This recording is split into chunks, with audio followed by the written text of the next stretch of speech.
Beware of spoilers for the anime and the ending of the manga. Call of the Night is a better Twilight, with a protagonist that does a better job convincing us he wants to be a vampire than Bella ever did, and a vampire that doesn't sparkle like a fairy. Sorry Edward, Nozuna beats you every day of the week. From the beginning, it draws you in with a flashy, head-bopping OP by Creepynuts. It's crazy to me that they made this banger and then turned around and made a second one this season with Mashal Season 2.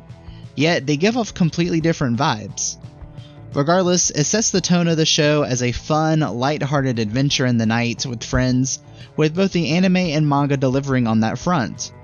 It takes an interesting approach to vampires in that humans do not instantly fall in love with them, which is problematic for Ko, who has to fall in love with Nozuna to become a vampire. I enjoyed the build-up of their relationship in the anime, and I feel it was translated well from the source material. It brings me back to my younger years, when I spent all night playing video games with friends and not wanting to go to school the next day.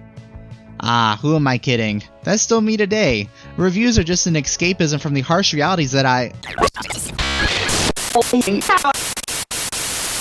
Right, the review. Nozuna would have to be my favorite character since she often provided the most comedic relief and got equally funny reactions out of Ko.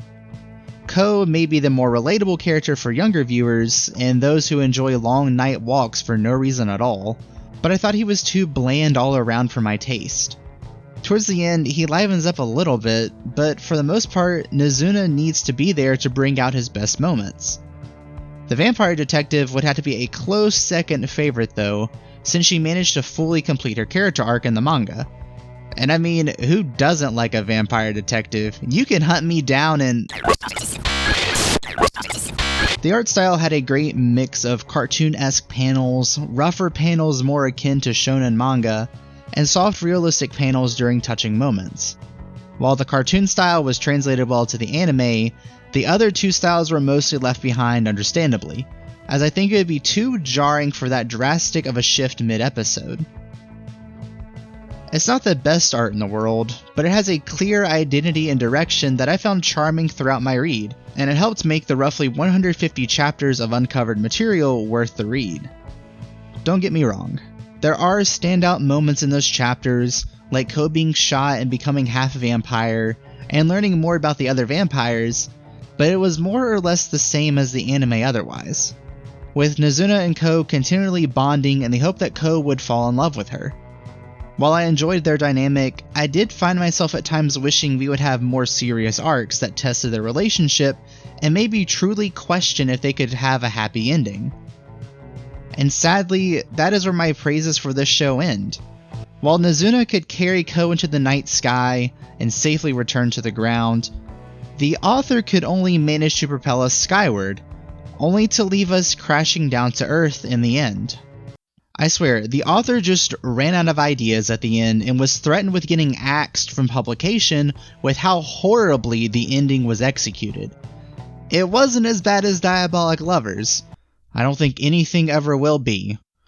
But I felt more disappointed in it because this story had something going for it.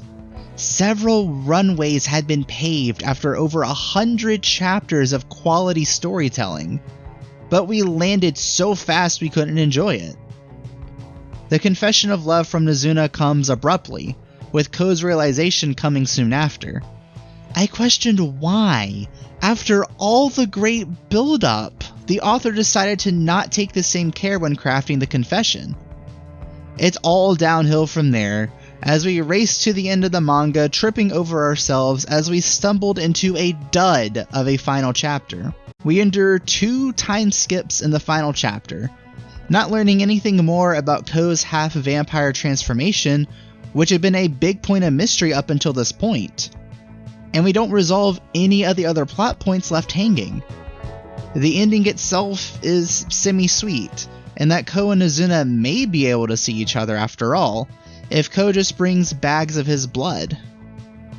But this just doesn't work for me. It just seems silly to me that neither of them thought of it before, and it almost nullifies the heartfelt moments from their separation in prior chapters, especially since the solution is presented in such a nonchalant way.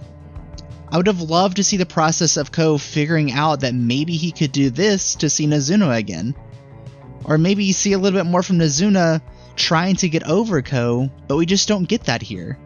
Overall, Call of the Night is a fun ride through and through, with Ko and Nazuna being the stars of the show.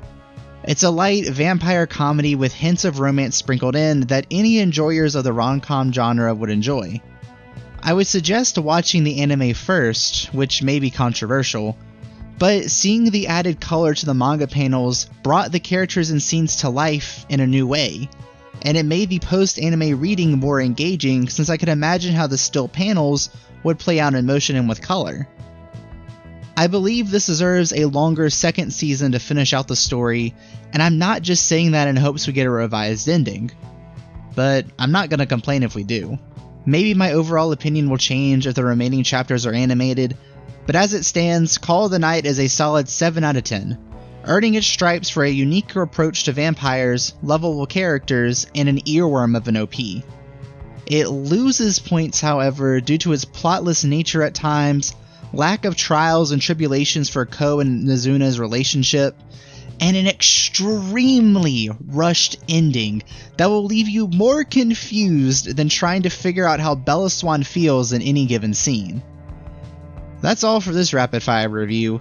Tune in next time where we will take a look into an anime for divers and a farming isekai? Who thought I'd want to watch someone water plants for 20 minutes?